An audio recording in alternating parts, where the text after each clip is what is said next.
Au fil de l'histoire, l'humanité a été confrontée à une myriade de péchés. Parmi eux, il y en a un si pervasif et séducteur qu'il passe souvent inaperçu, même lorsqu'il s'entrelace dans le tissu de nos vies. Ce péché n'est pas seulement un acte, c'est une force insidieuse, une présence subtile mais puissante qui mine notre essence même. C'est le péché le plus addictif du monde, un péché qui emprisonne les gens. Ce péché a laissé sa marque à chaque époque, dans chaque civilisation.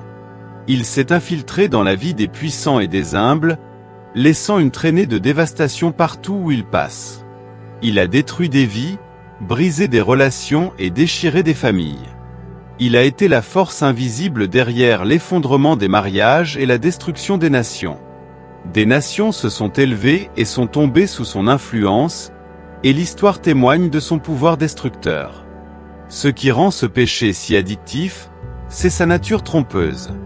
Une fois qu'il s'installe, il est implacable. Il consume les pensées des gens, dicte leurs actions et détermine leur destin. Dès le début de mon sermon, pouvez-vous deviner quel est ce péché? Allez-y, devinez quel est ce péché. Les chances sont que vous ayez à la fois deviné correctement et incorrectement. Ce péché se trouve dans le livre des Hébreux, chapitre 12. Ainsi donc, nous aussi, puisqu'il nous est environné d'une si grande nuée de témoins, rejetons tout fardeau et le péché qui nous enveloppe si facilement, et courons avec persévérance la course qui nous est proposée, ayant les regards sur Jésus, l'auteur et le consommateur de la foi, qui, en échange de la joie qui lui était proposée, a enduré la croix, méprisant la honte, et est assis à la droite du trône de Dieu. La Bible parle d'un péché en particulier qui nous assiège si facilement.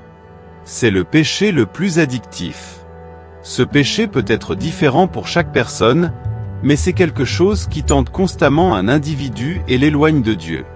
Ce que Dieu nous dit ici, c'est qu'il y a un péché qui t'enveloppe facilement, un péché qui te fait facilement trébucher, un péché auquel tu es susceptible.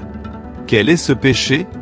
Répondez à la question silencieusement dans votre cœur aujourd'hui. Quel est le péché dans votre vie? Cela peut être un péché secret ou un péché public que tout le monde connaît, mais chaque personne a un péché qui l'enlace si facilement. Ce qui est étrange avec ce péché, c'est qu'il peut ne pas m'affecter comme il t'affecte. Le péché qui t'enlace facilement peut être quelque chose contre lequel les gens autour de toi ne luttent pas, mais pour toi, c'est une zone de faiblesse. J'aime regarder les sports de combat, et une chose que ces athlètes professionnels font avant un combat, c'est de regarder des enregistrements de leur adversaire. Regarder des enregistrements de boxe ou d'arts martiaux est une stratégie utilisée par les combattants et leurs entraîneurs pour obtenir des détails sur les forces et les faiblesses de l'adversaire. Cela se fait en étudiant des images de combats précédents, des sessions d'entraînement et des interviews de l'adversaire. En analysant ces enregistrements, les combattants et les entraîneurs peuvent identifier des schémas dans le style de combat de l'adversaire, comme ses techniques préférées, ses stratégies défensives, et ses tendances sous pression. Ils peuvent également identifier des faiblesses ou des capacités que l'adversaire pourrait avoir, comme une tendance à se fatiguer rapidement ou une susceptibilité à certains types de coups. Ces informations sont ensuite utilisées pour développer un plan de jeu pour le combat à venir. Les combattants et les entraîneurs peuvent adapter leur entraînement pour cibler spécifiquement les faiblesses de l'adversaire et peuvent développer des stratégies pour exploiter les tendances de l'adversaire sur le ring. Je crois que c'est exactement ce que Satan fait avec les êtres humains. Satan te déteste et il est déterminé à exploiter et exposer tes faiblesses. Il regarde les enregistrements te concernant, c'est-à-dire qu'il sait quel est le péché qui t'enlace si facilement. Satan a un plan pour te détruire. Il ne te tentera jamais avec quelque chose pour lequel tu n'as pas d'attirance. Je ne dis pas que tu seras tenté de commettre seulement ce péché, mais l'occasion de commettre le péché qui t'enlace facilement te sera présentée bien plus souvent que d'autres péchés. Prends un moment pour réfléchir, quel est ce péché dans ta vie? Sois honnête avec toi-même. Quel est ce péché pour toi? Est-ce l'orgueil? Certaines personnes sont si pleines d'orgueil qu'elles sont un cauchemar à côtoyer. Personne n'aime avoir affaire à elles parce qu'elles ont toujours raison. Tu es marié depuis 20 ans et jamais tu n'as admis avoir tort sur quoi que ce soit. Tu n'as jamais dit les 3 mots magiques « je me trompe ».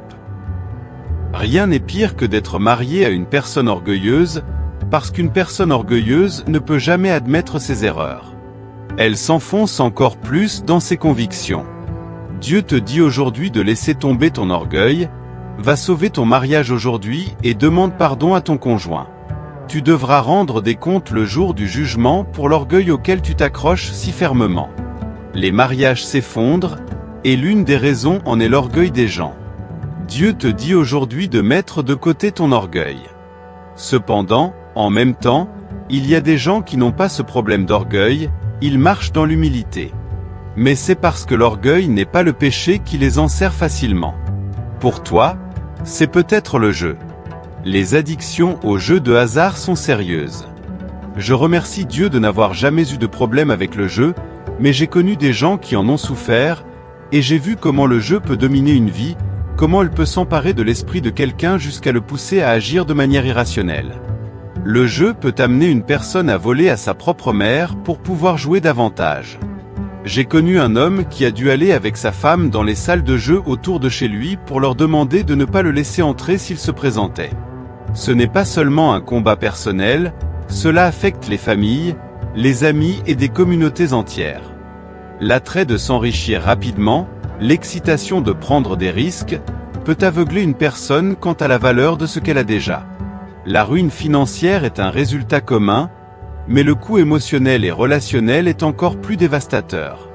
Cela brise la confiance au sein des familles, ébranle les relations au point de rupture, et peut laisser des cicatrices durables chez les enfants qui en sont témoins. L'ironie, c'est que plus on perd, plus on devient désespéré, créant un cercle vicieux difficile à briser. Pour toi, c'est peut-être la dépendance chimique. C'est une terrible addiction, un péché qui peut te faire fuir de chez toi, te faire perdre tous ceux qui te sont proches, et te pousser à faire n'importe quoi pour obtenir ta prochaine dose. Quand je dis n'importe quoi, je veux dire absolument n'importe quoi. Cette addiction ne nuit pas seulement à l'individu, elle se répand dans toute sa vie, affectant chaque relation et chaque opportunité. C'est un péché qui consomme non seulement le corps mais aussi l'esprit et l'âme, menant quelqu'un sur un chemin de destruction et de désespoir. Elle détruit le corps, peut transformer les gens en de véritables zombies, et la recherche de la prochaine dose devient un impératif implacable qui occulte tout le reste, entraînant souvent des activités dangereuses et illégales. Les familles sont détruites, les carrières sont anéanties, et l'essence de la personne est érodée. Pour toi, le péché qui t'enlace facilement, c'est peut-être la luxure. Certaines personnes qui m'écoutent maintenant luttent contre la luxure depuis des décennies. La luxure est le péché qui les attire facilement. Elles ont du mal à résister à regarder des vidéos immorales sur Internet, elles luttent contre la fornication et l'adultère. Elles sont poussées à faire des choses qu'elles ne veulent pas à cause de la luxure. Elles veulent arrêter de vivre des styles de vie promiscueux, mais elles ne peuvent pas dire non. Elles ne veulent pas se toucher, mais elles ne peuvent pas dire non. Elles ne veulent pas regarder des contenus impurs sur Internet, mais elles ne peuvent pas dire non.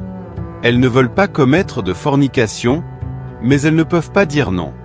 Elles ne veulent pas commettre d'adultère, mais elles ne peuvent pas dire non. Cependant, pour certaines personnes, la luxure n'est pas le péché qui les enlace facilement. Le péché a une nature trompeuse. Le péché a la capacité subtile et non naturelle de rester endormi pendant des années.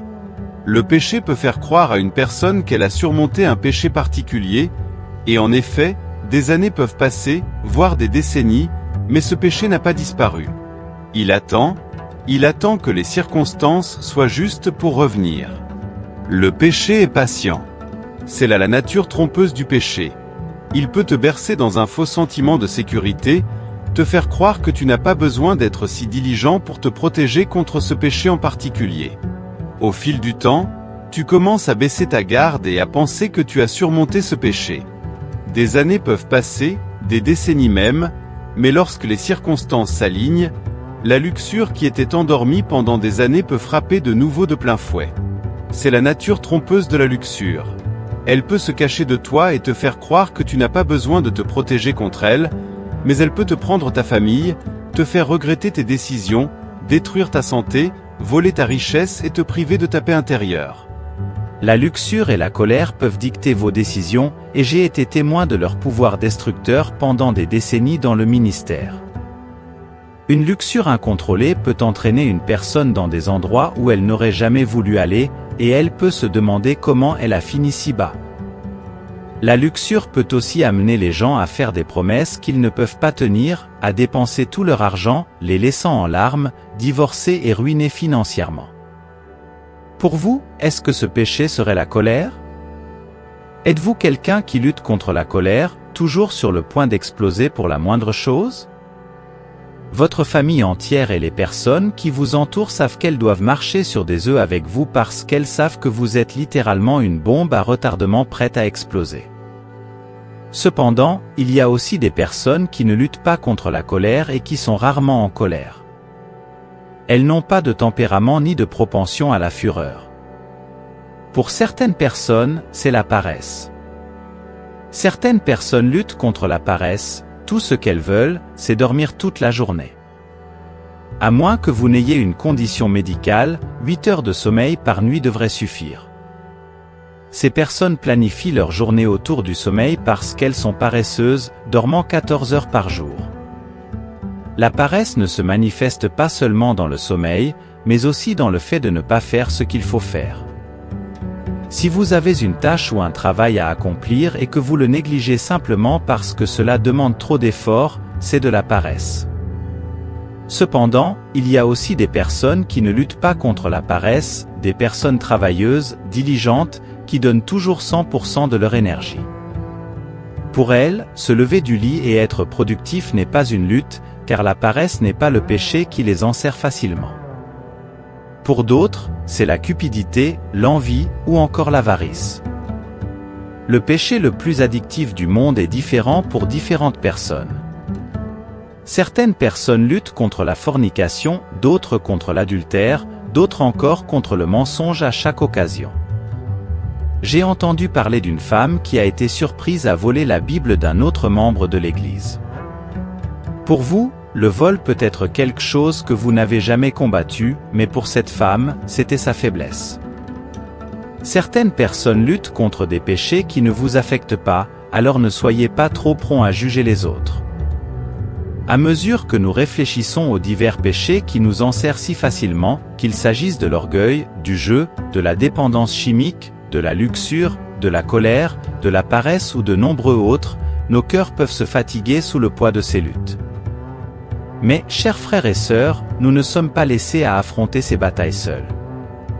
C'est ici que nous devons recentrer notre regard et notre focus. Nous regardons à Jésus, l'auteur et le consommateur de notre foi, comme indiqué dans Hébreux 12h2. Rappelez-vous, c'est Jésus qui initie notre voyage de foi.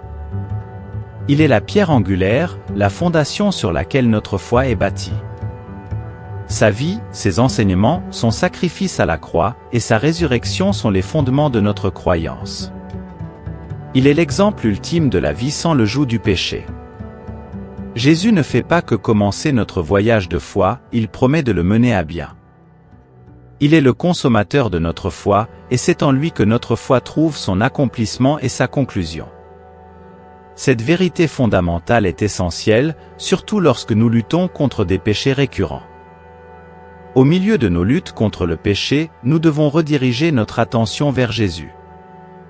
Lorsque nos regards sont fixés sur lui, les luttes et les tentations que nous affrontons commencent à perdre de leur emprise. En Jésus, nous trouvons la force de surmonter, la sagesse pour faire face à nos défis, et la paix qui dépasse toute compréhension.